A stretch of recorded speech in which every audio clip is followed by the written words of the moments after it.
আছি আপনাদের পছন্দের গান, ঠিক আছে? ওকে, হ্যালো। আজকে আমাদের এই শিল্পীর গানে সন্তুষ্ট হয়ে মৌচাক ইউনিয়ন কৃষক দলের সহসভাপতি উসমান গনি তাকে 500 টাকা দিয়ে পুরস্কার করেছেন। সকলে উসমান গনি একটু করতালি। Thank you, thank you. Last গানটা করছি, সবাই একসাথে আনন্দ করব, ঠিক আছে? আনন্দ করতে করতে বাড়ি চলে যাব সবাই।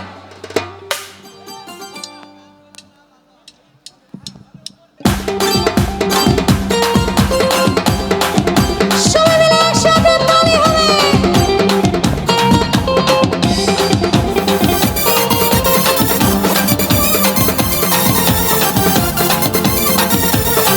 ওরে দুষ্টু, কি হলো? চিৎকার হবে সবাই।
সহ